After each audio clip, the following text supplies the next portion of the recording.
de esa fe. Y como hoy nos tocaba hacer la reflexión, y como hemos visto que hay muchos temas de educación en el tintero de la laicidad, pues este año hemos seleccionado, por así decir, y hemos contado desde el primer momento con su amable participación, a Andrés Sopeña Monsalve, que ha sido catedrático de Derecho Internacional en esta universidad. ¿Qué? Titular, profesor titular. No nos vamos a estar expuestos ahora, ¿no? Es ahora que está jubilado, ¿no? Ya seríamos. Pues profesor titular de Derecho Internacional en la universidad.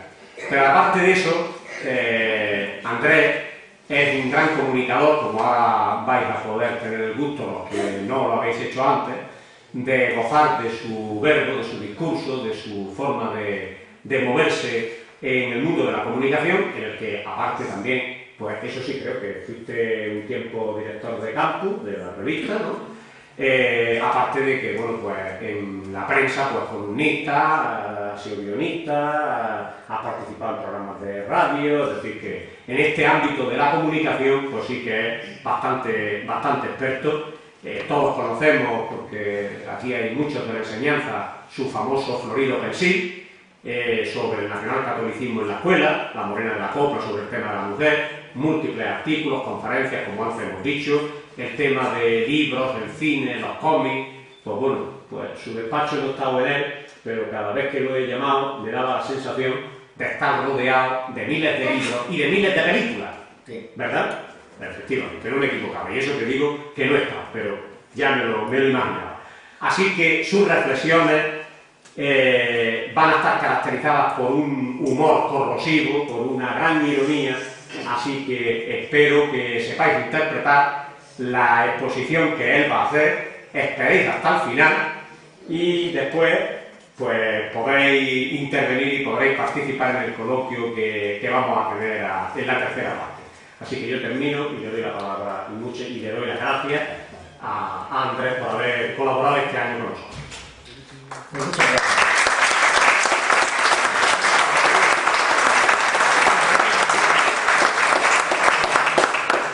Creo que ha quedado en clarísima evidencia que la presentación está dictada desde el afecto y que hay que quitarle algunos ceros. Y yo le agradecería que lo hiciera porque genera unas expectativas que luego no suelo cumplir y no me convence nada. O en todo caso me pasa lo contrario. Me gusta tanto lo que han dicho de mí que, como decía el otro, estoy deseando escucharme. Pues empezamos. La gran superproducción que nos lleva a hablar de un notario, para empezar, que se llamaba Don Sancho del Val y que era el padre en esta historia. Permanecía el hombre pues más bien sosegado a pesar de la sorpresa y bueno, por lo menos no se le veía alterado en alguna manera. La madre sí. La madre pegó un grito, según dice el padre. Me verán mirar, pero es porque son muchas citas y quiero además ser preciso. El presbítero, José Rossi Raguer, que es uno de los biógrafos que tengo que tratar esta tarde, pues sí opinaba que la madre pegó un grito. A mí me parece normal, ¿no? Bueno, que dice que pegó un grito a pesar de ser aragonesa, que es una cosa que yo no sé por qué la aragonesa no puede pegar gritos. La historia era que el niño había nacido con un antojo en el hombro, pero un antojo peculiar, porque era una corona de espinas y una cruz. Ya venía el niño de fábrica con una corona de espinas y una cruz marcada. Que eso significaba, según este biógrafo y otro que se llama, y que vamos a acudir varias veces, Marcos Martínez de Vadillo, que eso significaba que Dios había bendecido la unión de estas dos personas, el Sancho y Isabel, dándole un hijo que iba a ser mártir. Que son las cosas que tiene Dios. Que iba a ser mártir el niño. Ellos no sabían alcanzar la verdadera dimensión de la suerte y se limitaron a ponerle al niño Domingo. Dominguito. Esto pasaba en el año 1243 según uno y en el 1240 según otro. Cito, por eso miro de vez en cuando cito, media España estaba bajo el dominio de los moros y en cada pecho español se albergaba un cruzado. Esto lo dice Vadillo, el reverendo Marcos Martínez de Vadillo, una apostilla que hace al nacimiento del niño. Una apostilla patriótica y absolutamente irrelevante, porque es que los moros no pintan nada en la historia. ¿Por qué lo citan? Pues no, claro. Media España estaba bajo el dominio de los moros. 6 años después, el niño evidentemente tiene 6 años. Y entonces se ha convertido, ojo, que leo, cada vez que ustedes oigan algo que les suene un poco extraño, no es de mi imaginación, yo no tengo tanta imaginación, y entonces es una cita. Un zagalejo de ojos de cielo, cara de rosa, cabellos de ángel y alma de querubín. El niño es, bueno, el niño es, mira el zagalejo, que dedicado por un caminito allá al fondo de la catedral, paseo. Esto nos lo cuenta uno de los biógrafos, creo que es Vadillo, sí. Y ahora en el libro de España, Serrano de Haro, que era un inspector de enseñanza granadino, que colocó 6 de sus libros de texto entre los 10 más vendidos de la época en la escuela española, pues Serrano de Haro opinaba de este niño, estamos hablando, le repito, el año por si alguno cree que es de antes de ayer, 1243, pues estaba informadísimo. Este niño sabía, Serrano de Haro, quiere ser capitán. Protege a los niños débiles y desamparados, no dice, Serrano de Haro no dice de qué los protege. Y se muestra piadoso y caritativo. Esto con 8 siglos de distancia se ve perfectamente, ¿no? Conocido y muy encomiado y muy celebrado el episodio del encuentro de este dominguito, ya con 6 años, con un niño que estaba temblando de frío, rezando en una cruz que hay en Zaragoza, que se llama la Cruz de Cineja, al Arco de Cineja. Bueno, el caso es que el niño estaba allí. Esta es la escena. Por alguna razón los niños en aquella época se arrollaban en medio de la calle y se ponían a rezar por la grada.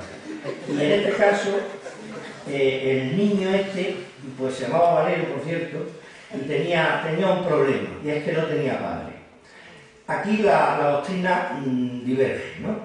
Un sector opina que no tenía padre porque se le había matado un judío. Y otro sector opina que no tenía padre, pero no porque hubiera desaparecido del todo, sino porque estaba en la cárcel por deudas con un judío. Esto nos lo cuenta el padre Cabezal. Lo cierto es que, bueno, ya hablaremos del tema, lo cierto es que el niño estaba extraordinariamente dotado para el canto.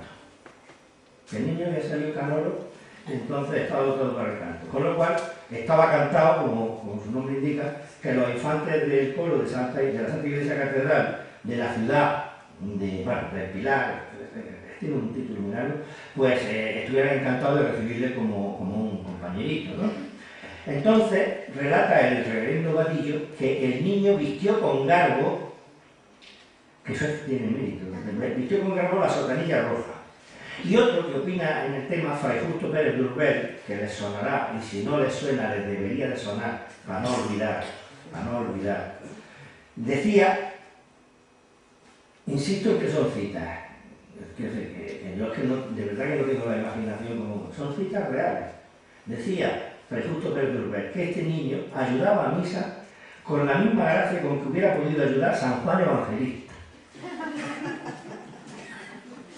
La misa es muy posterior a San Juan Evangelista, con lo cual, pero bueno, que lo decía Fray Justo Pérez de Urbel, ¿no? También sabemos por el mismo autor que el niño repiqueteaba con gusto la campanilla en los días de fiesta grande.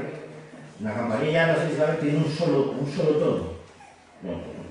Puedes darle más deprisa o más despacio, pero no consigues una sintonía ni aproximada, ni... Ahora, lo hacía con gusto, eso sí es verdad. Y luego, bueno, ojo, técnicamente lo hacía, tengo que leer de nuevo, como si hubiera aprendido a tocar en la misma gloria. Desde la clase, duraría 1 minuto en la clase, todo lo más que dura una clase, que es la gloria. Mira, niño, le coge las campanas y ya está, ya no tiene ninguna fe. Había aprendido como es verdad. Y Pérez Urbel, entonces, recuerda, total, 8 siglos, pues lo mismo lo han vivido, recuerda que parecía traer, cuando cantaba este hombre, este niño, parecía traer en las alas blancas de sus vibraciones ecos y añoranzas de un mundo donde no existe el pecado.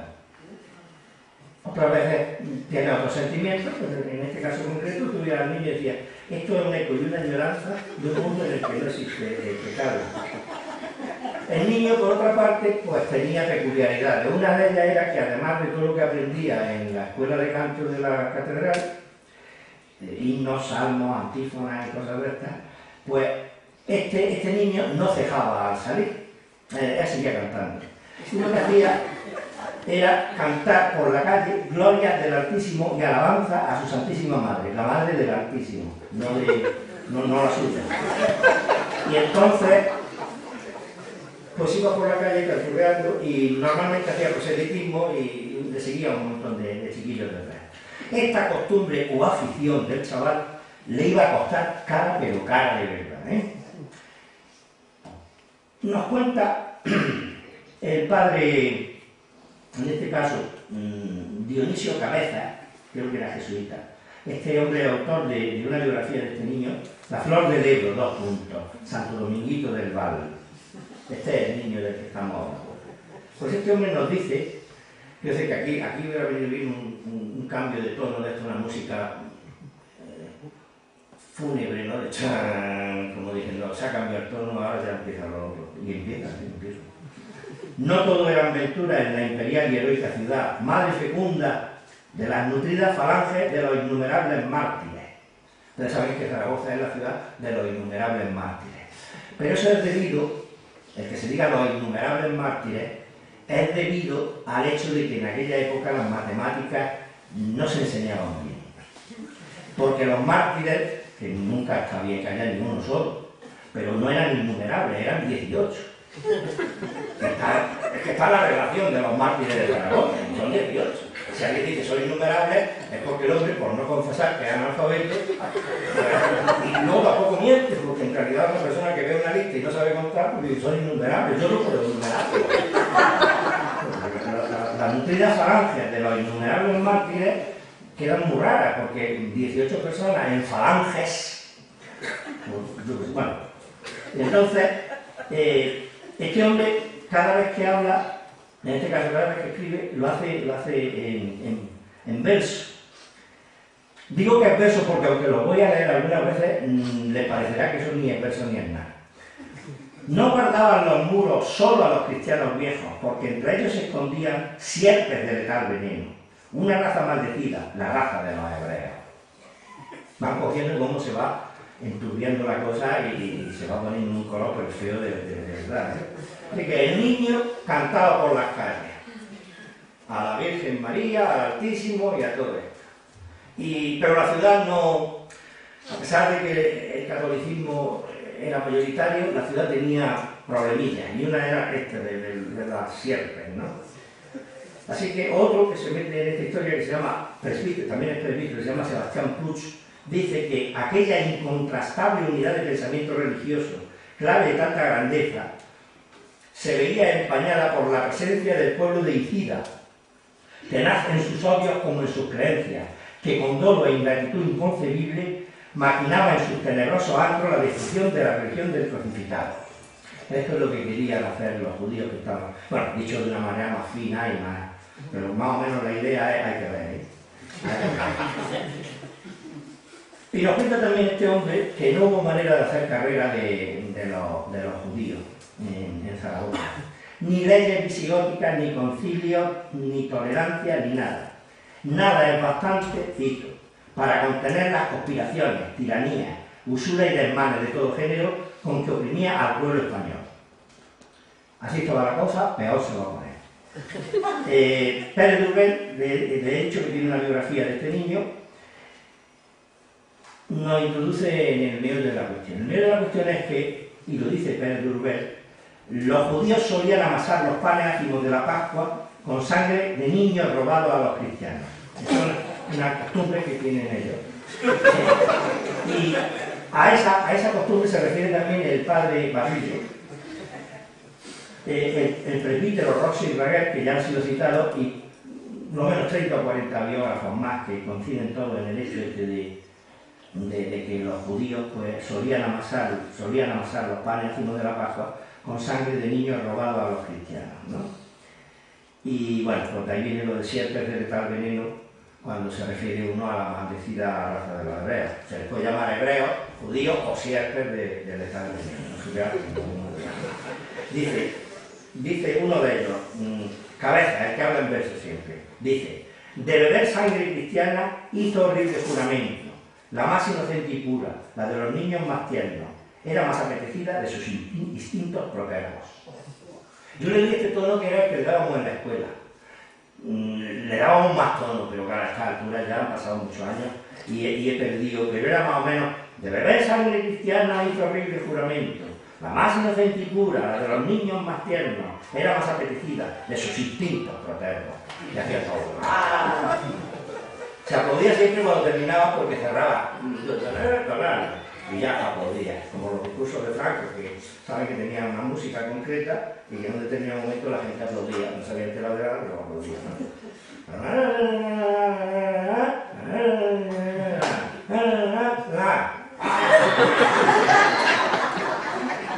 Pues más o menos esta era la música que teníamos en la escuela para leer los argumentos, ¿no? Como argumento de autoridad de que esto es cierto, de que los judíos pues, tenían esa costumbre, se citaba siempre sistemáticamente a don Marcelino Menéndez Pelayo, que a su vez lo que hacía era citar al rey Alfonso, pero por alguna razón pues la gente prefiere textos intermedios, porque las partidas estaban ahí, ¿no? El caso es que la frase que atribuye a Marcelino Menéndez Pelayo pues es de la ley segunda del título 24 de la partida séptima, del título 22 de la partida séptima, y dice: oyemos decir que en algunos lugares los judíos hicieron y facen el día de Viernes Santo remembranza de la pasión de nuestro Señor Jesucristo, furtando a los niños y poniéndolos en la cruz, y haciendo imágenes de cera, crucificándolas cuando los niños no pueden haber. Bueno, pues parece que el argumento de autoridad se remonta a Alfonso X el Sabio, y que Alfonso X el Sabio, pues no me indica, sabía que esas cosas las hacían los judíos el día de Viernes Santo. Pues se daba la circunstancia, en el momento en que nos ocupa, que no había existencia de sangre de niños cristianos en ese momento, no tenía existencia. Y entonces, Cabeza, en verso dice: la Pascua ya se acercaba y un sacrificio cruento en befa del cristianismo reclamaba el pueblo hebreo. El pueblo hebreo reclamaba un sacrificio cruento. Y entonces el gran rabino pues tenía preocupación, yo veo natural por otra parte que estuviera preocupado, y cogió a la concurrencia sabatina de la sinagoga, que esto lo saben muy bien Pérez de Uruber y Vadillo, porque son ellos los que lo cuentan, y dice, transcribe: necesitamos sangre cristiana. Está entre comillas, es decir, que por lo visto fue literal la cosa, ¿no? Si celebramos sin ella la fiesta de Pascua, Jehová podrá echarnos en cara nuestra negligencia. Esto lo dijo el rabino en prosa.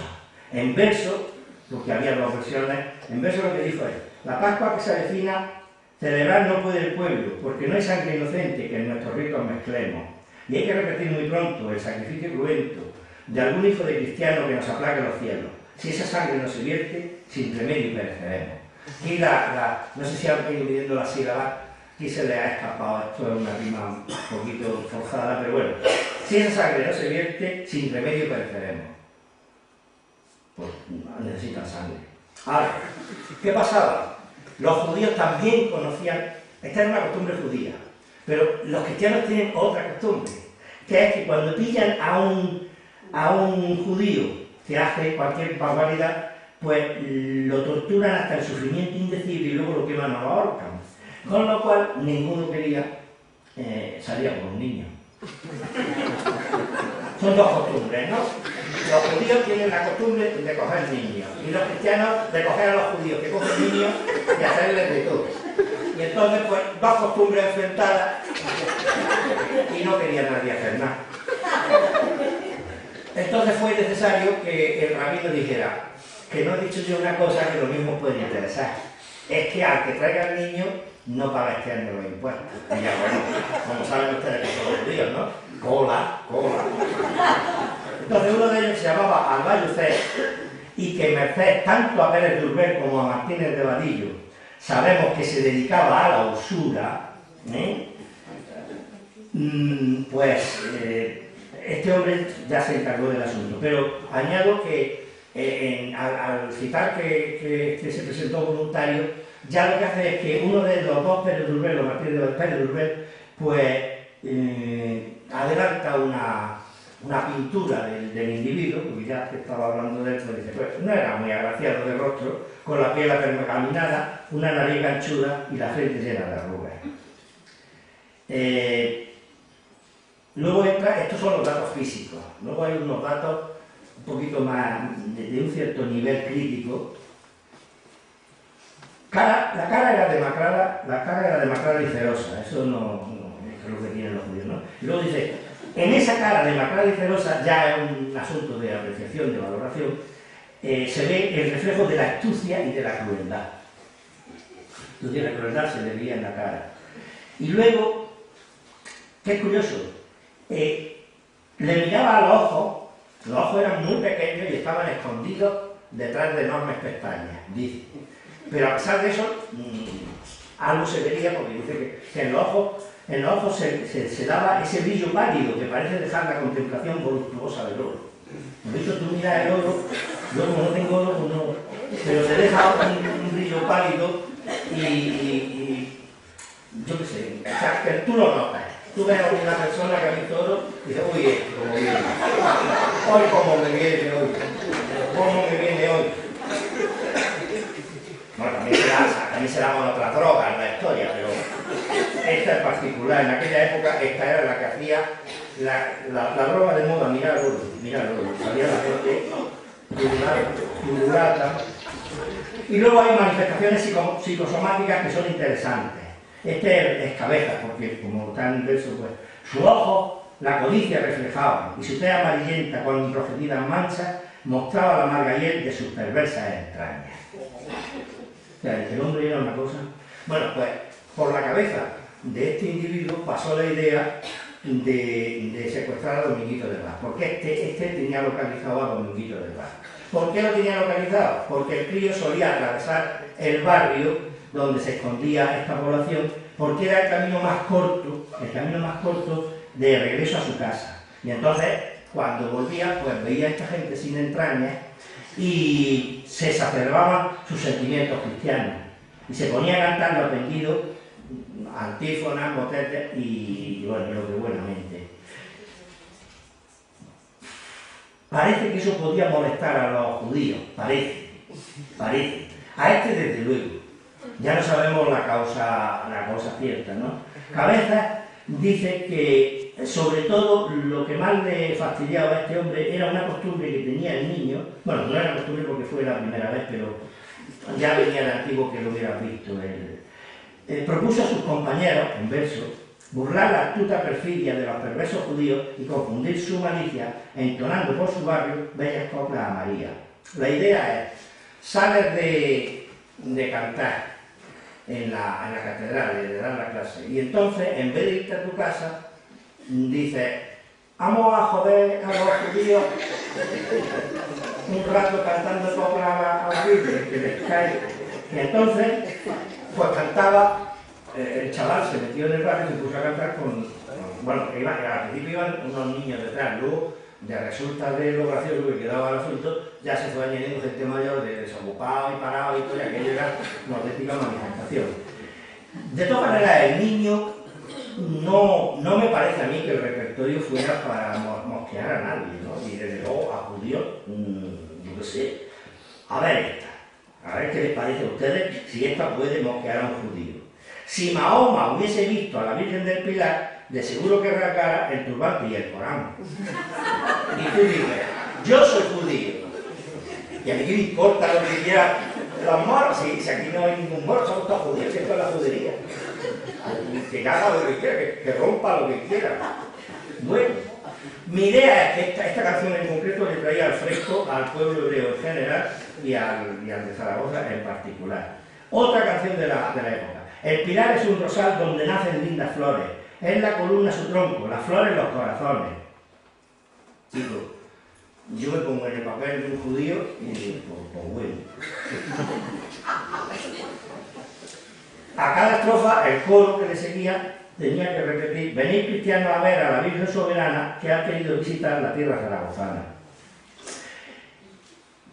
Posiblemente la que podía molestar era una que decía: por más que rabien Mahoma y los hijos de Israel, el pueblo zaragozano a la Virgen se la quiere. No mucho, creo yo. Tampoco sé, yo no soy judío. Yo creo que lo que les molestaba era la función completa. Desde que tú estás en tu barrio y todos los días aparece un chiquillo cantando desaforadamente, y lo mismo hasta mal. Y ya un día no es que aparezca el chiquillo y sus amiguitos, es que aparece el chiquillo y los amiguitos y un montón de desocupados que van haciéndole coro, ahí por medio del barrio. Y hay un momento en que va el niño este, ¿no?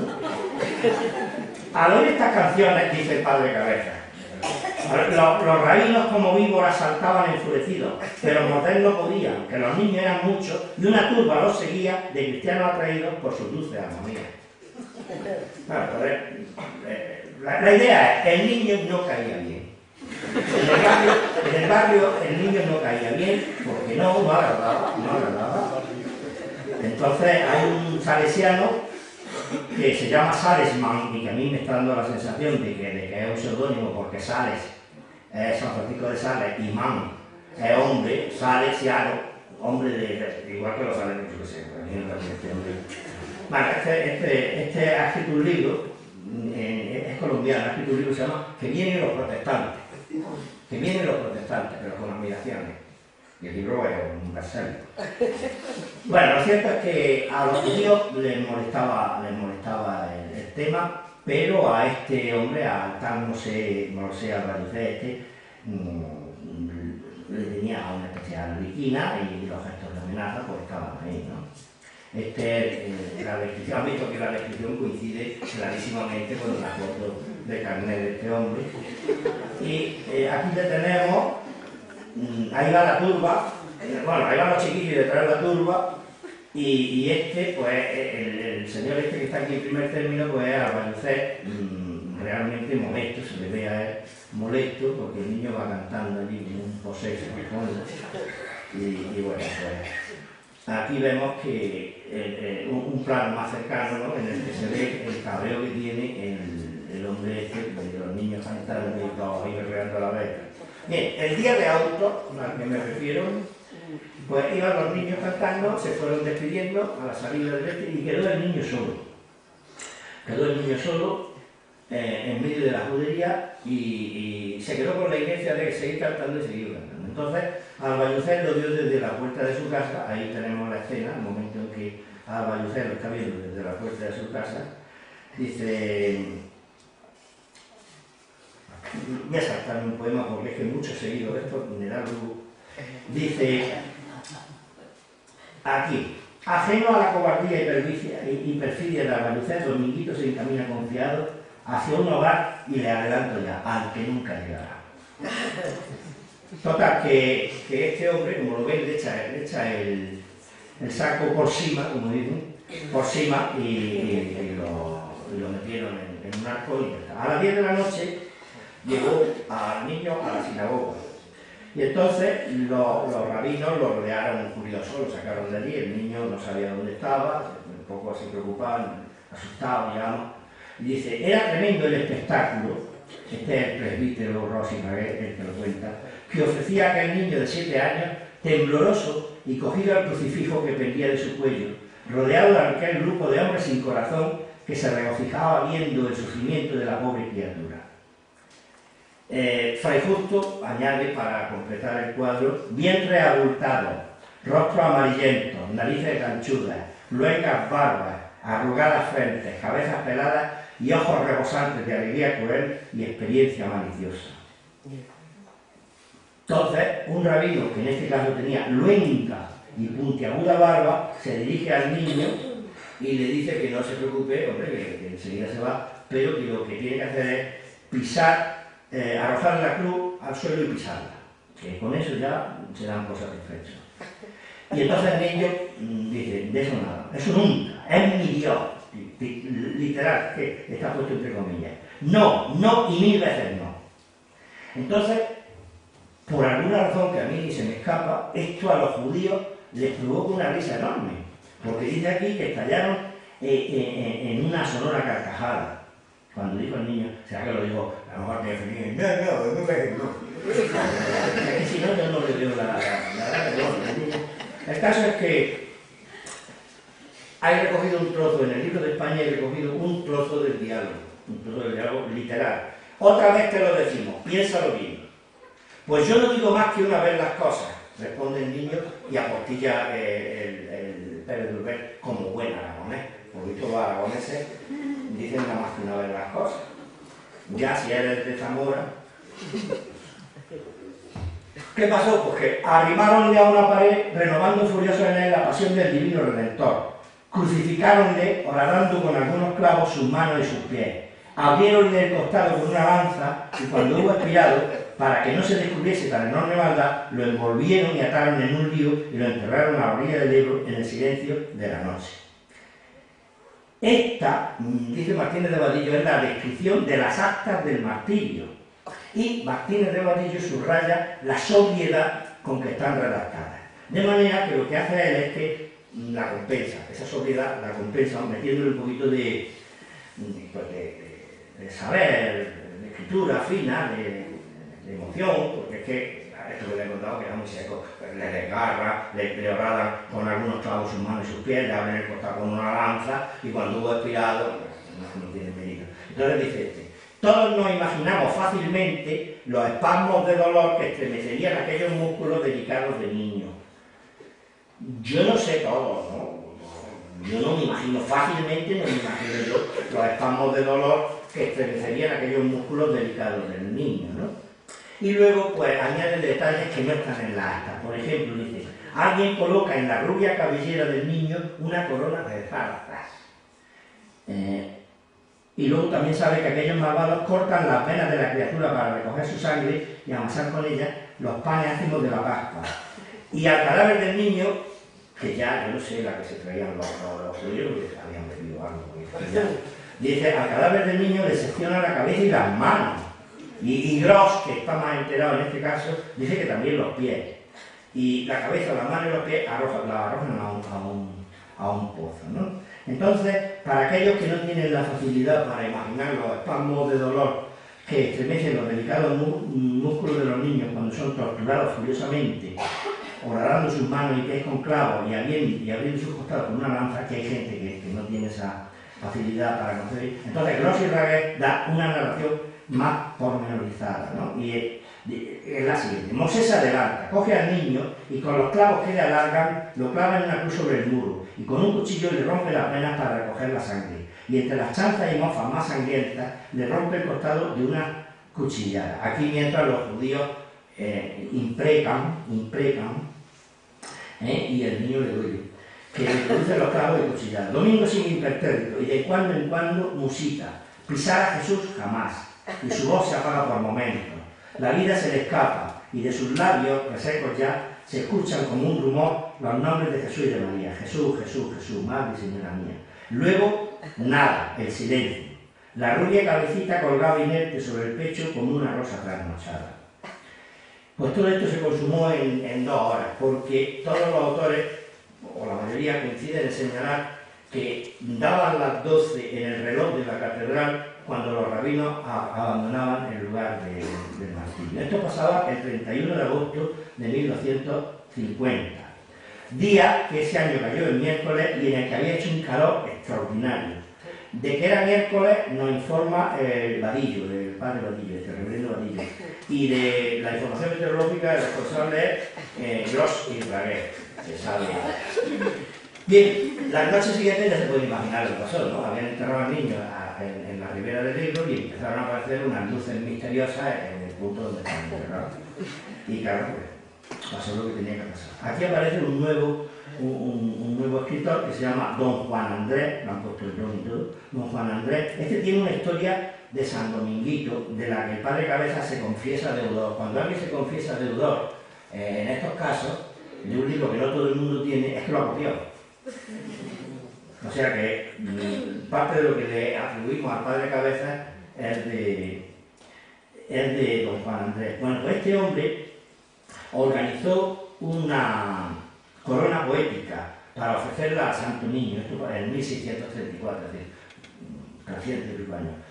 Y organizó la corona poética y concurrió él mismo. Él organizó la corona poética, concurrió él mismo y creo que la ganó, pero en realidad se presentó con seudónimo, se llamaba El Solitario.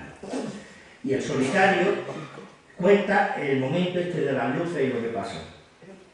Un pescadorcillo pobre fue el que intuyó algún soberano influjo en aquellos nocturnos esplendores celestiales. Y ahora le ruego máxima atención. Apenas del rojo Apolo los rayos doraron rubios.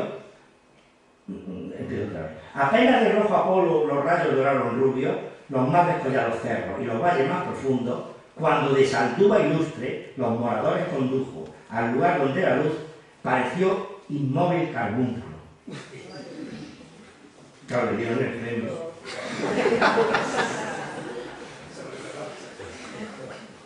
Bueno, que encontraron el cuerpo del niño, lo que quiere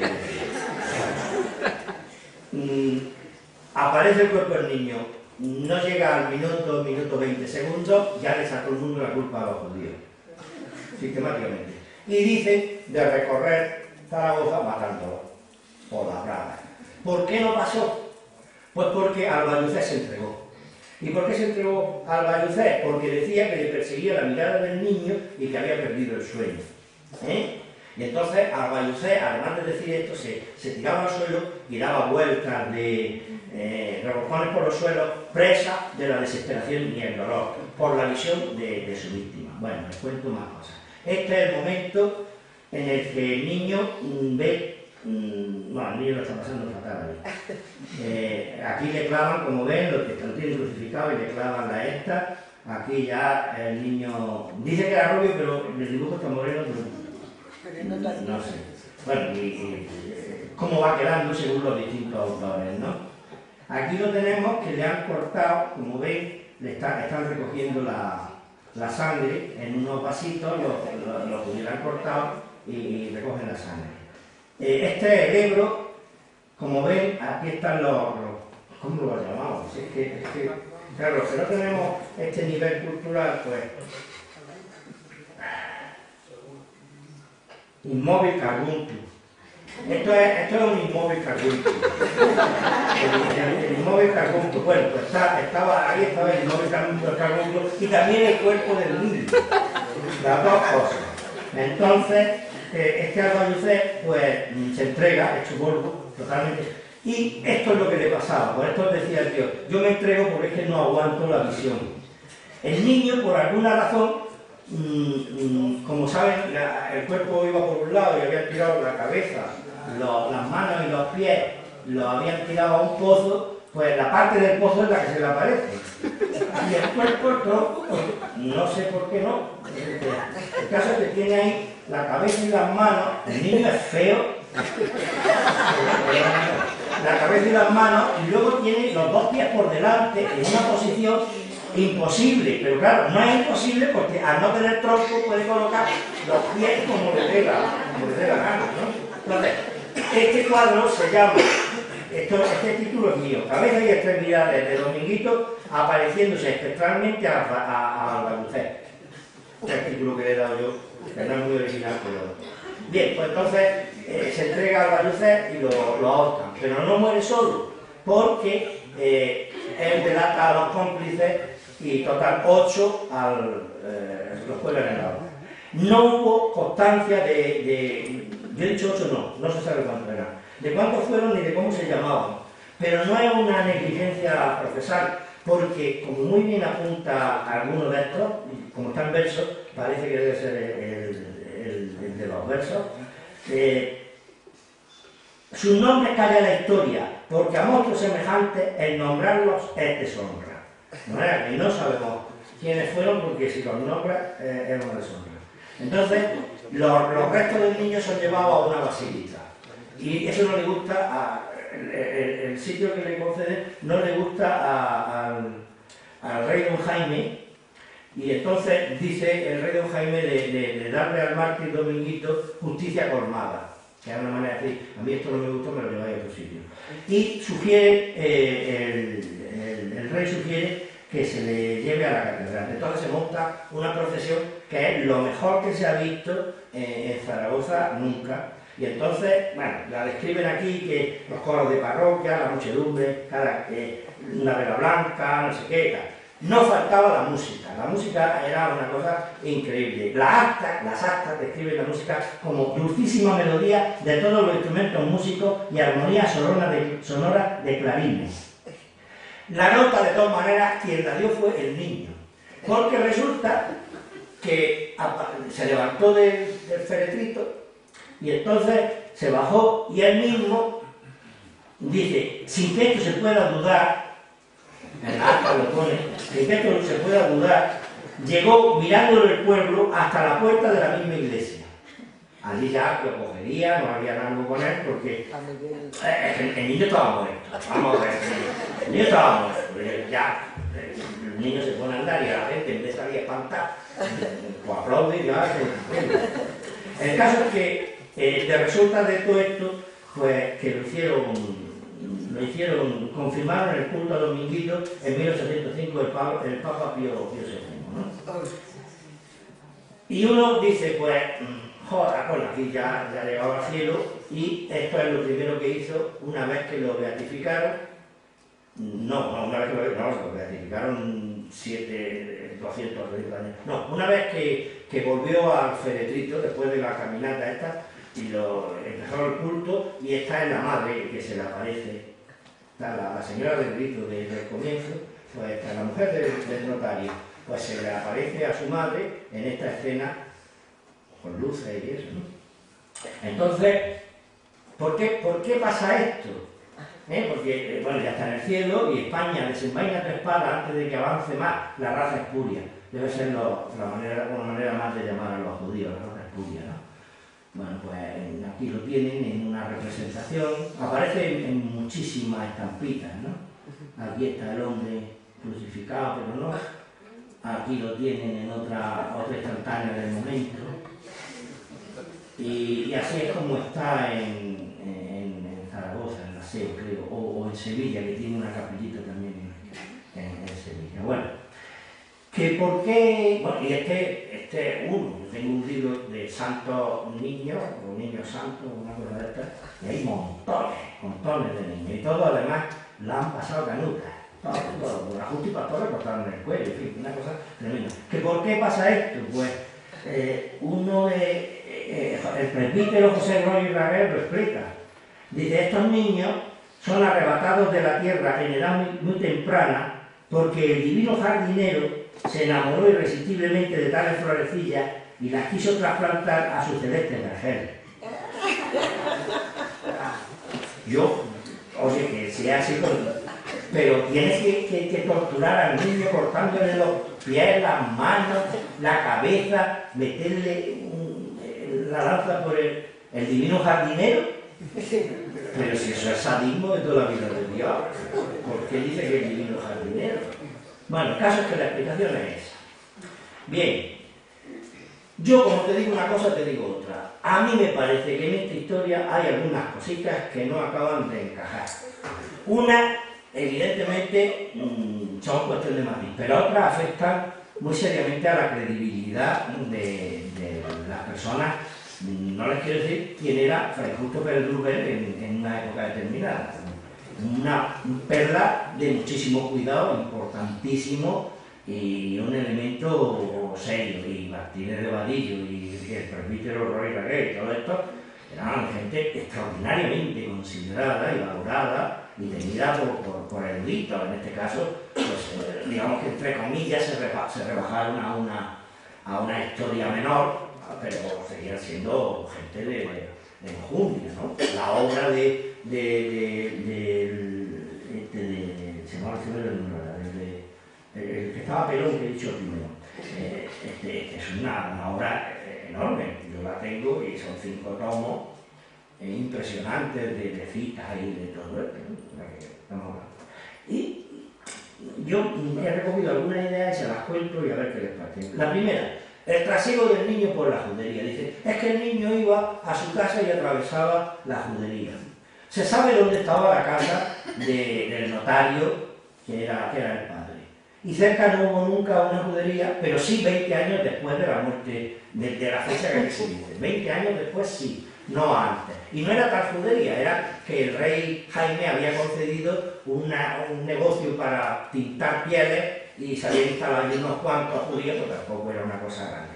Había una judería en Zaragoza. La judería en Zaragoza, como todas las juderías de la época, en ciudades controladas por los musulmanes, pues estaba pegada a la muralla. Tenía una entrada propia por la muralla, que por eso se llama Puerta de los Judíos, y luego en la parte hacia adentro estaba tapiada y no tenía contacto con los cristianos. Habría alguna puerta para salir, pero claro, el que atravesara la judería se encontraba en el campo, porque es que entrabas por la ciudad y salías por la otra puerta que había, que era la que daba a la afuera, por eso se llama Puerta de los Judíos, Así que el niño no tenía que ir para nada por allí para ir a su casa. Que quería ir, ese ya otro tema, eso ya cada uno hace lo que quiera. Pero no cuente que es que el niño pasaba cotidianamente por allí, porque es que no se podía pasar cotidianamente por allí. El padre de Valero dice, hay dos posibilidades. El padre murió alanceado por un judío o estaba en la cárcel por deuda. Vamos a ver. O sea, tú ves a una persona en el campo con una lanza clavada y esto ha sido un judío. ¿Qué pasa? Que la lanza de los judíos lleva el nombre, es una costumbre judía, alancear cristianos cuando no les ve nadie. Y por otra parte, si se ponen como se ponen, cada vez que un judío tose, si hubieran matado a una persona con un lanzazo, se habría liado una en Zaragoza que sería épico. Había noticia de una rebelión.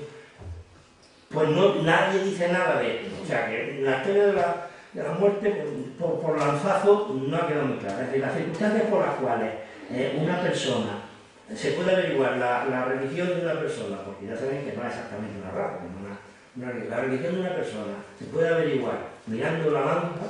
Yo no la cojo muy bien, pero lo cierto es que estaba bien. La otra posibilidad, que estaba en la cárcel porque le debía a un judío.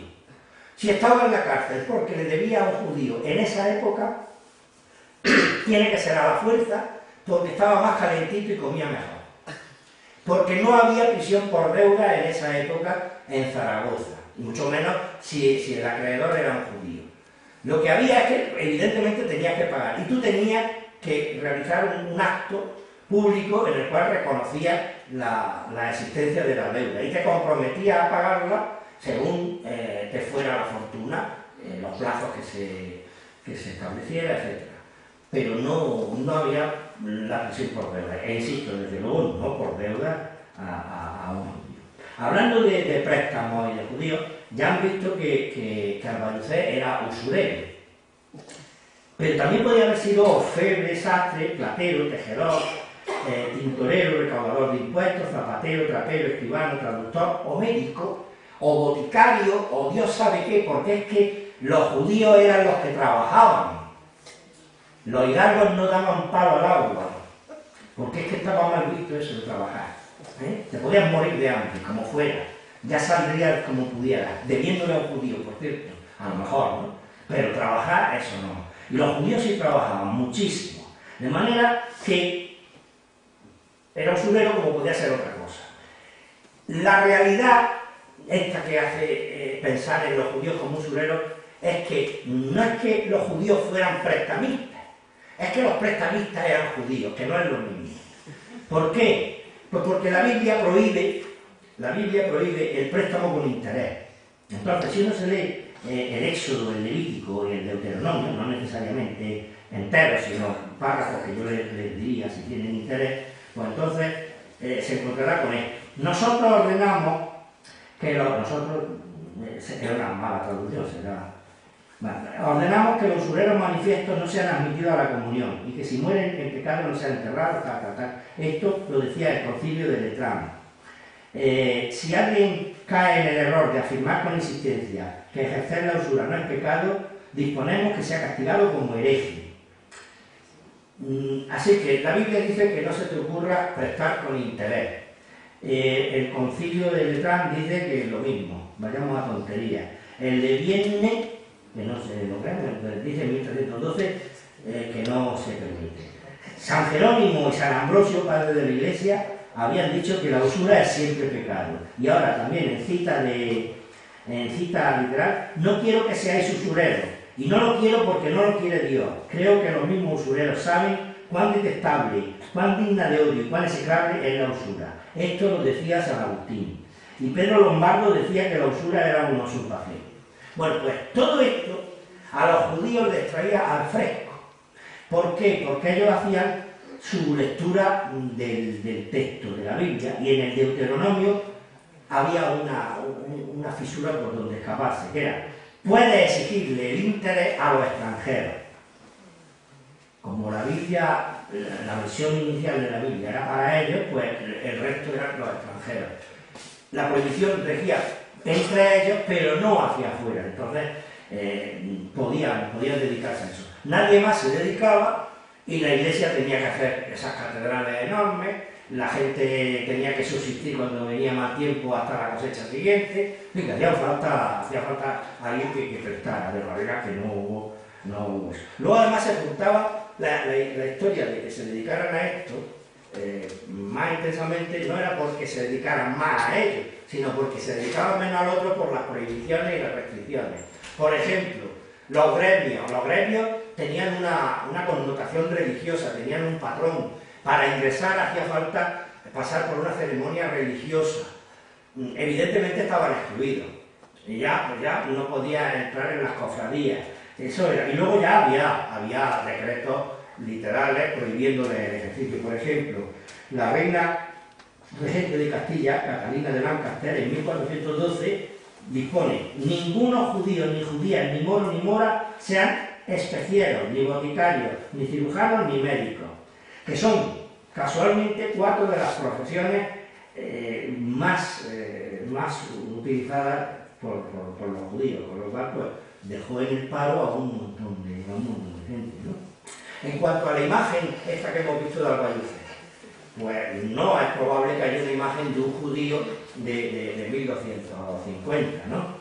Ahora, si recuerdan la descripción que hacían Ross, Serraguer, Vadillo, Pérez Rubel y compañía, entonces da toda la sensación de que lo que han hecho ha sido leer un pasaje de una obra de Gustavo Adolfo Bécquer, en la que este hombre, que la tenía tomada contra los judíos de una manera que no era normal, Gustavo Adolfo Bécquer, pues describe al padre de una judía que se convierte al cristianismo y tal. Bueno, pues dice que este hombre era con labios delgados y hundidos, que se dilataban a la sombra de su nariz desmesurada y corva, como el pico de un aguilucho, y aunque de sus ojos pequeños, verdes, redondos y casi ocultos entre las espesas cejas, botaba una chispa de mal reprimida cólera, era una representación tópica del judío. Lo que pasa es que, supongo que vuelve a decirlo, ¿no? Esta es la representación tópica del judío y las caricaturas las ven siempre. No es cierto, pero no es que lo diga yo, es que no hay manera de distinguir a un judío. De hecho, había que ponerle señales para identificarlo, lo que quiere decir que si le ponían señales porque no tenían cara de judío, porque si la tenían no necesitarían las señales. Y hay un caso en el que Alfonso el Magnánimo dispensa a los judíos de Aragón de llevar la señal, porque precisamente por eso los atacan. Entonces, no lo llevéis porque es que en el momento en que se la quitan ya parece que nadie le ataca porque nadie lo reconoce como judío, no tienen cara de judío. Marcarlo, pues es una cabronada, dicho sea con perdón, ¿no? Y yo no veo que estos niños tengan cara de judío, ¿no?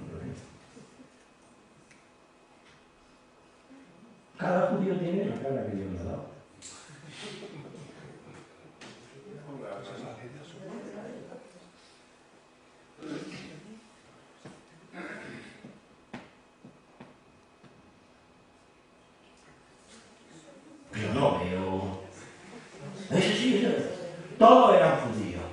todos los que acaban de ver, incluyendo a Scarlett Johansson, que está preciosa en esa foto, ¿eh? Claro que no se entiende esto de que tenía la cara de esta manera, de la otra, yo qué sé, yo qué sé. Luego, otra cosa, hay que oye campana y no sabe dónde. Porque dice, daban las 12 en el antiguo reloj de la catedral. Vamos a ver, en 1250 el reloj de la catedral antiguo no podía ser. Pero es que tampoco podía ser nuevo. Porque el primer reloj que se puso en un campanario en España fue en la Giralda en 1400. Hay quien dice, y no quiero bronca aquí, por favor, tranquilo, hay quien dice que en Valencia había uno en 1378 que retrasaba 6 horas diarias. El mecanismo de... Casi a lo mejor tenía un muchacho que la dijera ojo, ¿no? Pero bueno, que no había esto. Y otra cosa que no había entonces era las 12 de la noche. Porque es que resulta que las campanas sonaban al alba y al ocaso, al ángelus y luego el toque de ánimas. Pero las 12 no las daba nadie. ¿Por qué no daban los relojes las 12? Porque maldita la falta que le hacía a nadie saber que eran las 12 de la noche. Y llevaba durmiendo ya, yo qué sé la hora, que no se veía ni cantar en ninguna parte, si no había luz. ¿Qué iba a hacer? ¿Qué iba a hacer? Pues acostarte y dormir. Además estamos en agosto, Lo poco que se duerme en agosto, pues como la gente esta funcionaba a golpe de campanazo limpio, igual que yo con la iglesia del Realejo, que me tiene ya, que me va a dar algo, había un cura nuevo, entusiasta de la campana, y tenemos al barrio soliviantado, bueno, la calle, soliviantado todos. Claro, yo no le he dicho nada, porque yo soy más listo, no le he dicho nada. Pero el que se lo ha dicho, yo creo que el haber doblado la cantidad de toques es para que se joda, lo que pasa es que nos jodemos todos. Bien, de más enjundia, sin embargo, esta objeción. Los judíos solían amasar los alimentos de su cena pascual con sangre de niños cristianos. Y encima ya digo que Alfonso X el Sabio ya decía que tal. Simplemente con decir esto, lo que hacen, y ojo, son casi contemporáneos, míos lo han sido, Vadillo, Pérez de Urgel, el otro, Rossi Ragué y los otros 200 autores, lo que hacen es renovar una acusación gravísima y atroz que pesa sobre los judíos, que es el asesinato ritual de niños cristianos. Esto empieza por las Bragas en 1144. No es que viniera de la antigüedad, no, de pronto un día de 1144 en Norwich aparece un niño con una herida extraña y tal, y entonces pues la madre del niño y un sacerdote que se llamaba Tomás de Mamut afirman que el niño le han cogido los judíos y que le han reproducido en él la pasión de Cristo. Como un montón de años después sale una señora que dice que era criada cristiana en la casa de los judíos en cuestión y que había visto por una cerradura cómo crucificaban al niño y lo puteaban y le ponían espinas y todo esto y tal. Por lo cual, pues ya para que quieres más, ¿no? Luego, otro judío converso dice, le puso una explicación, porque como era la primera vez que pasaba, no podían aludir a la inveterada tradición judía de matar niños por las bravas, ¿no? Entonces, decía que es que sin derramar sangre cristiana, los judíos creían que nunca volverían a su tierra, a la tierra de sus ancestros, una cosa francamente rara. Luego, otro Tomás, que se llamaba de Cantimpré, escribe un libro sobre la abeja y su conducta y una metáfora, ¿no? Y le pega una andanada a los judíos y los deja no ver, porque dice que es que lo que les pasa a los varones judíos es que tienen como una especie de menstruación, que ya te puedo ver, una especie de menstruación desde que dijeron a Pilato, caiga su sangre sobre nosotros y sobre nuestros hijos. Desde entonces los judíos tienen como una menstruación y solo se les pasa cuando beben, toman sangre cristiana, ¿no? Pero es que además eso lo cuenta un judío arrepentido. Pasa esto y en cuestión de meses, pues ya la historia se extiende por toda Europa y cada ocasión en que un niño muere o desaparece en circunstancias extrañas han sido los judíos y ha sido para hacer esto.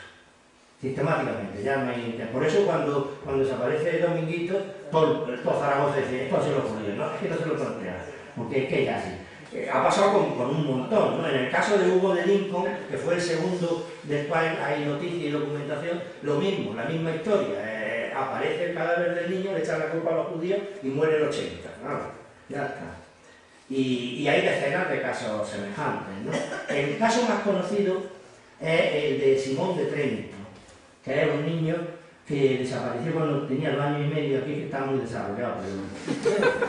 Y aquí pasó ya empieza a haber relaciones, ¿no? Unos días antes había habido un predicador que se llamaba Bernardino de Feltre, un franciscano, que había puesto a los judíos a cargo en la prédica cuaresmal, pero un pocos días antes. Había hablado de estas costumbres, desaparece el niño y estaba la gente recientita, calentita la historia, con lo cual tiraron de judíos y no vean la que se montó, ¿no? Bien, pues estos son los judíos. Pero ¿saben qué curioso? Hay un nombre encima de los tres de los judíos que están aquí a la izquierda de la figura. Y en esta otra representación también de Simón de Trento, todos están reconocidos. Les recuerdo que antes no se mencionaban los nombres porque citarlos sería deshonroso. Pero resulta que cuando saben los nombres los ponen. O sea, que no es exactamente que citarlos sea deshonroso, sino que no tenían ni puta idea de qué había pasado, ni si había muerto nadie, ni nada de nada. Por eso no citamos los nombres porque es deshonroso. Pues mira, en cuanto saben los nombres, se dejan de deshonra y se los ponen a cada uno en el gorrillo. Esto es para el eterno oprobio. Antes era porque era deshonra citarlo, pero ahora la explicación es que se les cita para eterno oprobio, ¿no? Bueno, ya está. Estos son dibujitos de la época, los teleillos de la época, y ahí tienen los nombres: Ángel, Vital, Moisés, Samuel, Tobías, y ahí están, pues, ahí el niño está más proporcionado a los 2 años y medio, lo están haciendo polvo, están sacándole sangre de la piernecilla. Y hay muchas escenas de esto. Aquí hay otro en el que están lo mismo, están con el niño, que luego para allá la gente de más poder adquisitivo pues hacían los cuadros más elegantes. Es lo mismo, pero ya en dinero. O sea, tener esto en casa le costaba un capital, ¿no? Y de nuevo aquí están... Bueno, todos estos casos son representaciones de Simón de Trento porque era el que era más conocido. Este, sin embargo, es Lorenzino de Marostica, que le pasó, o es Andrés Borglin, Andrés lo que sea. Bueno, ahí están los judíos haciéndolo polvo, y aquí tienen el caso del niño que en la tierra pues los judíos lo están martirizando y que ya en el cielo ya está más contento el hombre, más tranquilico. Bien, este caso es el del Santo Niño de la Guardia. No les digo nada más porque la historia de este es todavía más increíble y más enjundiosa que la que le he contado. No apareció ni el niño ni el cadáver, nadie sabe de quién era el niño, nunca se supo si hubo niño. El niño no aparecía, pero la explicación fue que habían reproducido tan fielmente en él la pasión de nuestro Señor Jesucristo que el niño había ascendido a los cielos al tercer día. Por eso no aparecía el cadáver. Tampoco se sabe de qué cadáver se trataba, porque nadie denunció la pérdida de ningún niño en aquella época. El niño tenía 3 años según uno y 7 según otro.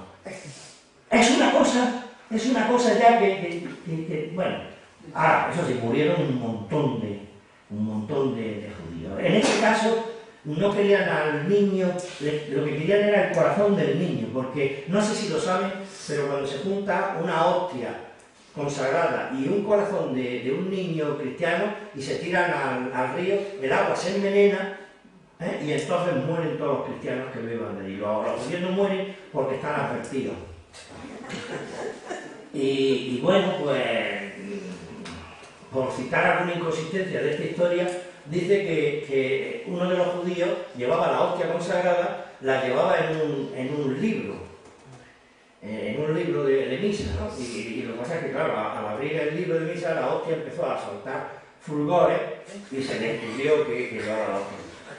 Lo que no sabe la gente es que un libro de la época pesaba, como 8 o 10 kilos. Porque es que todavía no existía el papel, eran de papiro y tenían una estructura metálica y se cerraban con candado.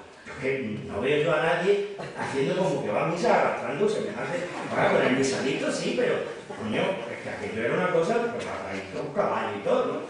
Y bueno, pues lo pillaron por eso, porque al final, bueno, primero lo engañaron, porque los judíos son muy tontos, y les vendieron un corazón de marranillo. De marranillo. Entonces tiraron la hostia y el corazón, creyendo que era de niño, al río. Y empezaron a morir marranos. Marranos se bebía agua, marranos que se morían. Y ahí es donde dijeron, no han engañado. Porque si no hubieran muerto cristianos. Esto lo cuentan así, esto lo cuenta Sales Manete, Ezequiel Sales Manete, le he dicho antes Salesiano. Lo cuenta y se queda en la gloria, se queda en la gloria. Toma, ahí ya va esta historia, ¿no? Bien. En relación con esto del uso de la sangre para masacrar, vamos a ver, porque cuesta aceptarlo un poquito. El Antiguo Testamento, saben ustedes, que tiene todavía más interés y más importancia para los judíos que para los cristianos, que no tienen ninguna por lo visto, porque yo no he visto una ley menos afectada que la contenida, una ley menos afectada que las prescripciones del Antiguo Testamento. Es que no hay nadie que respete ninguna.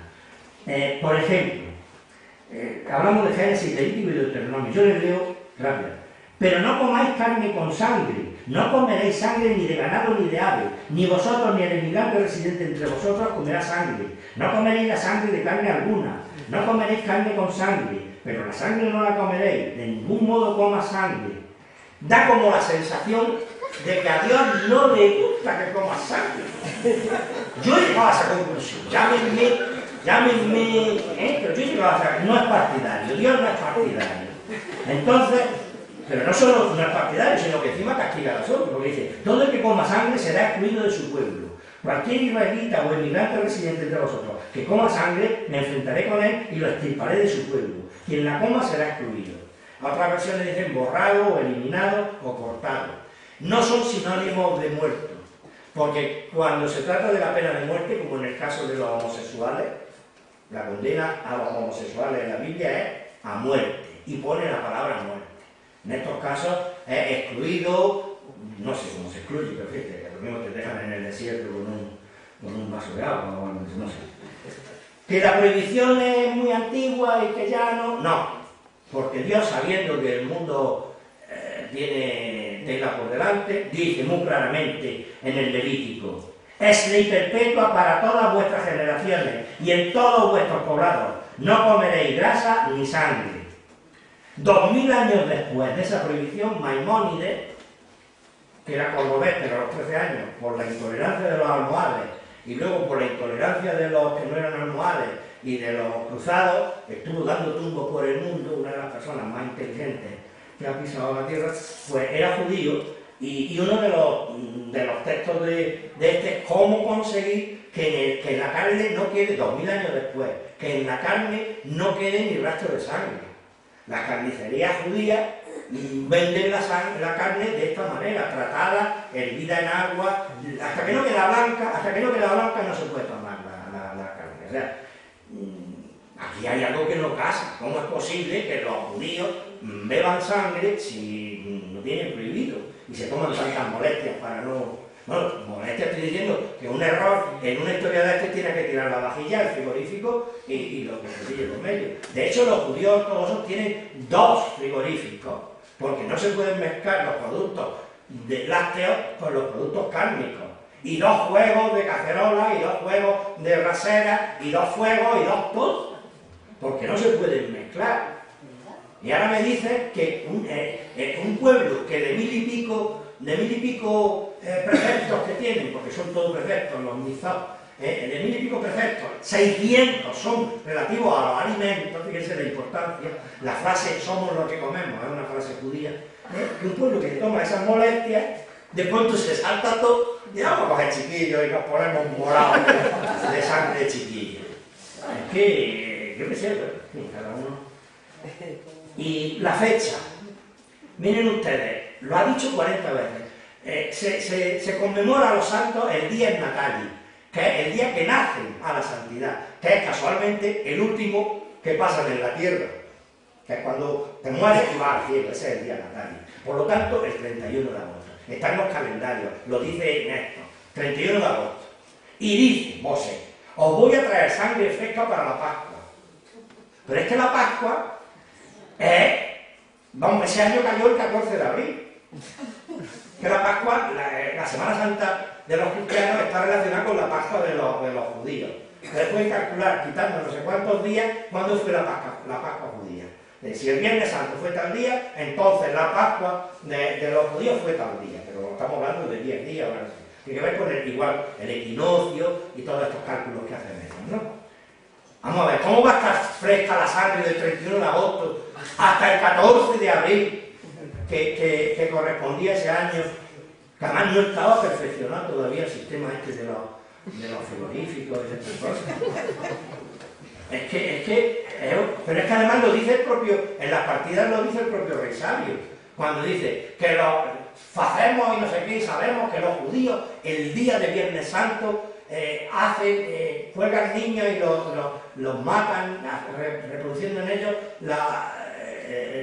el sacrificio de la cruz, pero que si no los encuentran hacen un muñeco de cera y los putean lo mismo. Dice, no lo dice así, pero más o menos, la idea es esa, ¿no? Y entonces, si eso pasaba el Viernes Santo, y lo dice hasta rey, se le ha pasado a todos los escritores que no puede ser que la sangre estuviera fresca y que hubiera 7 meses y pico por medio. ¿Esto cómo se come? Y dice, hace un calor insoportable, decía Roy, que hacía. ¿Qué sabes tú del calor, del frío que pudo hacer? En agosto puede pasar de todo. Ahí está el refrán, en agosto frío el rostro. Digo, yo no saldría sin un saquito, como se dice. Sin un saquito yo el 31 de agosto no saldría a la calle. Te viene un relente por la noche, un birubi y te quedas tieso. El nombre de Jehová. Jehová se va a enfadar con nosotros si no tenemos sangre. Pero si es que los judíos no llaman a Dios de ninguna manera. Los judíos ortodoxos, que serían, o lógicamente los que mataban niños, porque se supone que es un prefecto durísimo y que tal, que a saber dónde está el prefecto porque no viene por ningún lado, los judíos ortodoxos no mencionan a Dios, pero ahora mismo, en un texto periodístico escrito en algún semanario de Argentina, pues te puedes encontrarte con que ponen D apóstrofe o S, sustituyen una letra, o ponen de punto, o lo que sea, todo menos poner Dios. Y no han puesto nunca Yahvé, jamás, no lo ponen. Y esto es un error que hubo, pero en el siglo, entre los siglos 6 al 10, los masoretas, que eran unos intérpretes de la tradición, que estaban recuperando la verdad hebrea a golpe de copiar la Biblia y deducir que esto lo había tardado 3 siglos. Esto quizás es una interpolación, esto no y tal. Pues como los judíos escribían sin vocales, pues entonces lo que hacían era poner unos puntitos en los márgenes, aludiendo a las vocales que faltan en el texto, ¿no? Ellos ponen las consonantes y tal. Claro, si tú pones las letras que conforman Yahvé, que está mal pronunciado porque no lleva ni A ni E, y añaden las correspondientes, te sale Jehová, pero que esa es una lectura que hacen los cristianos que no saben la historia de los puntitos. Con lo cual, es que nadie, no pueden haber dicho eso, y esto parece que tenían un micrófono allí, ¿no? Actas. Fíjense que en varias ocasiones he mencionado las actas del martirio. Eso da una pátina de seriedad extraordinaria, porque en rigor las actas dan fe de un acontecimiento a partir de los datos reales presenciados por los testigos que dan fe de ello. Lo que pasa es que, ojo, la Iglesia también llama actas de martirio a la transcripción de lo que dice uno que le han contado que pasó. Y también llaman actas del martirio, aunque tenga varios siglos, sea posterior en varios siglos, al momento concreto en que pasara lo que fuera, cuando se trata del documento con el cual se quiere probar que merece la santidad. Entonces, es en este último sentido en el que se habla de las actas del martirio, porque el santito lo fue nombrado, ya se lo he dicho antes, en 1850. Claro, a la altura de 1850, lo que escribieran los los agiógrafos para engrandecer la imagen del niño y darle verosimilitud, etcétera, etcétera, un acta no es. Pero es que se llama acta así. Claro, si tú lo dices, no hace esta precisión, la palabra acta pues genera una cierta seriedad, ¿no? Digo, es que lo dice el acta. El acta lo dice el acta. 10 siglos después me quiero saber de qué es lo que pasó o dejó de pasar, ¿no? Bien, pues este es el Santo Niño de Sepúlveda, no confundir con un torero, porque creo que había el Niño de Sepúlveda torero, pues el Niño de Sepúlveda, pero no. Claro, si cogen la idea, porque esta es la parte que yo me ahorro, porque me interesa que sean ustedes los que lo rumien, observen la cantidad de trucos que se han utilizado para construir la biografía y observen que esto se nos enseñaba a los niños. Es decir, si hay algo más pedagógico, en este caso en el pleno sentido de la palabra, ¿no? que las lecturas emocionales, que venga que lo vea, porque las lecciones había que sabérselas de memoria, y si no te las sabías, aguantazo limpio. Esa no es manera de, por lo menos yo en mi caso, nunca aprendí nada a golpe de palmetazo, así que no sé casi nada. Pero esta lectura me la absorbía entera, que eran apasionantes. Claro, en la época más receptiva de tu vida, te meten estas cuestiones tan emotivas y tan encendidas, y no vas quemando judíos porque no quedaban. Teníamos un protestante, que decíamos nosotros que era protestante, que era el tío de las pipas, y salíamos de clase, yo no, porque yo era más moderadito y más así, pero me acuerdo que había 3 o 4 que se iban al del puesto a las pipas a cantarle: la Virgen María es nuestra protectora, es nuestra salvación, no hay nada que temer. Y el protestante pues lo miraba así, pero luego, claro, llegaba el grueso del pelotón: fuera, fuera, protestante, fuera, fuera de la nación, que queremos ser esclavos del Sagrado Corazón. Y el tío con el carro de pipa corriendo y todos los chiquillos atrás: fuera, fuera, protestante, fuera, fuera de la nación. Y es lo que teníamos en el pueblo, que un protestante, que es que no dábamos más. Pero yo ahora, pues claro, no dejo de relacionar que todo este tipo de historias nos han formado como nos han formado y nos han llevado a donde nos han llevado. Ustedes se encuentran a diario con verdaderas aberraciones que no tienen conversación posible, es que no hay manera. Es que sabes que es mejor que no discutas. Es mejor no discutir porque no hay nada que hacer y encima pasa un mal rato, porque en algunas ocasiones hablamos de amigos. A mí me pasó antes de ayer. Se ofendió lo más grande. No era conmigo porque había metido a otro a propósito de la cátedra de teología en la ESA. Pues una chica progresista, aparentemente, bueno, llevaba una revista y tal y cual. Y el otro dijo: anda que no hay tonterías que hacer, porque si abren la cátedra esta, habrá que abrir una de astrología, otra de teología de las demás religiones, un poquito de historia de cosas de estas, ¿no? de ultratumba y tal. Y a la otra se empezó a poner rígida, así, colorada, de ira.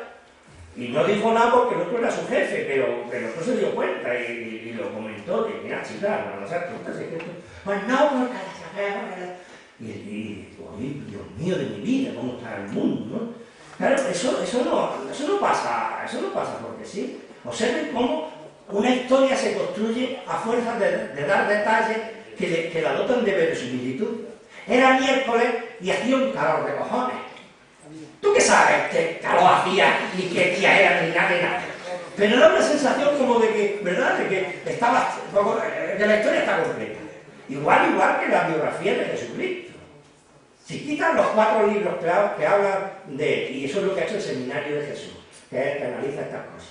Tú quitas los 4 evangelios y dices Seminario de Jesús. Hombre, elimináis la fuente principal y dicen los del Seminario de Jesús, que son antropólogos, sociólogos, filósofos, etc. Es que, chicos, son libros que no podemos admitir porque es que pasan unas cosas en ellos, es que hay gente que resucita, gente que anda sobre el agua, gente que se cura de la lepra de golpe, y claro, o hablamos en serio o no podemos analizar esta figura. Y cuando quitas esa lectura, digamos, esa documentación, te queda un personaje en una bruma, pero realmente llamativa, estoy hablando en serio. Pero no es esa la sensación que tiene la gente. A fuerza de ver películas, Cualquiera que ponga ahora mismo una imagen aquí, Jesucristo, clavado, pero tú cómo sabes que era Jesucristo, dejaba de ser. Si todas las imágenes de Jesucristo vienen de la Edad Media, de una carta falsa, de un tal Léntulo, que no, Léntulo no había escrito nada, ¿no? Pero que en el tiempo de Pilato, alguien escribió una carta, un Léntulo escribió una carta, diciendo que había conocido a una persona extraordinaria, y la describía, y llegaba, tiene el rostro sereno, el pelo partido en dos, no sé qué, no sé cuánto. Aparece la carta a la altura de los pintores flamencos, y todos los Jesucristos de la pintura flamenca son iguales. Todos tienen el pelo partido por aquí, les cae a los dos lados, la frente ancha, clavado, porque todos tienen la carta al alcance y creen que es la descripción de la carta. Cambia eso, y aparece hace poco en una revista que parecía un hombre de Cromañón, no sé si una reconstrucción que quedaba fatal. Pero es que parece que podía ser probable, porque hay padres de la Iglesia de los primeros tiempos que dicen que era feísimo, que era muy feo, y que cuando la historia de este que daba saltos, que decían, daba saltos para poder verle, es que no me acuerdo el nombre, bueno, uno que se encontró, el que daba saltos era Jesucristo, para poder ver al otro. Que no lo sé, pero que estamos hablando de padres de la Iglesia que dicen que era una persona no muy agraciada. Y otro añade, no muy agraciada, no, feo. Pero era una persona que no despertaba simpatía personal. Hay descripciones de este tipo. Evidentemente la Iglesia no ha podido quitarlas de en medio del todo, pero ahí está, ¿no? Bien, a lo que voy es a que todas estas cosas generan unas emociones y una manera de ver la vida y de enfocar las cosas que trascienden a la religión, con mucho. Esto no tiene nada que ver, ¿no? Y bueno, y una de ellas pues puede ser que de pronto una persona, pues por venir al mundo en una condición que no es ni siquiera una raza, porque no es una raza, no existe. Ya decía el Muhammad el Mubarak de los egipcios, dice, mire usted, si es que yo no odio a los israelíes, si somos semitas, ¿cómo voy a odiar? Ellos sí saben que lo que hay entre ellos no es un problema de raza ni de etnia, que es un problema de afición a religiones intolerantes. Esa es la verdad del asunto. Pero no se sienten distintos. Y desde luego, entre ellos no se conocen como no lleven un cartel o los judíos que van más arregladicos y eso. No, yo sé. Pero en fin, el caso es que desde siempre los judíos se han representado a los judíos siendo torturados por estas cosas que acabo de comentar. Ahí hay dos reyes, parecen, que están cortando en el cuello a dos judíos que están ahí sentados. Aquí tienen a estos que están allí, los judíos atados a fotos de tortura, y este va con un bastón, con unos ganchos, arrancando tiras de piel, ¿no? Y aquí están todos metidos en un hoyo y le han pegado fuego. Y aquí viene este hombre con madera por si faltara o algo, ¿no? Estas cosas son medievales y son antiguas, pero no dejo de ver una cierta relación con estas otras que son un poco más recientes, y que si el mundo sigue para adelante es porque no se para a pensar en hasta qué punto se llegó en aquella época. Si uno se detiene 2 minutos reflexionando sobre esta historia, algunos que lo han hecho no lo han soportado. Stefan Zweig, un escritor como una catedral, no lo soportó y había sobrevivido. Y era optimista y tenía su último libro, es una maravilla de optimismo y tal, pero por lo visto se paró un momentito a pensar hasta dónde puede llegar el ser humano. Y bueno, esto solo se consigue cuando tú has mamado este tipo de cosas. La de santos que se han construido así y la de resultados que han tenido, ¿no? Como este, por ejemplo. En fin, muchas gracias.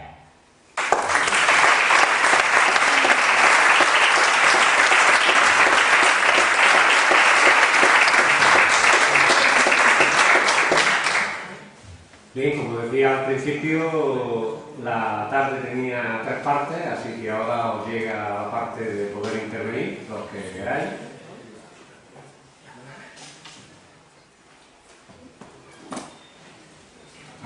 Sobre cualquiera de los aspectos que hemos tratado.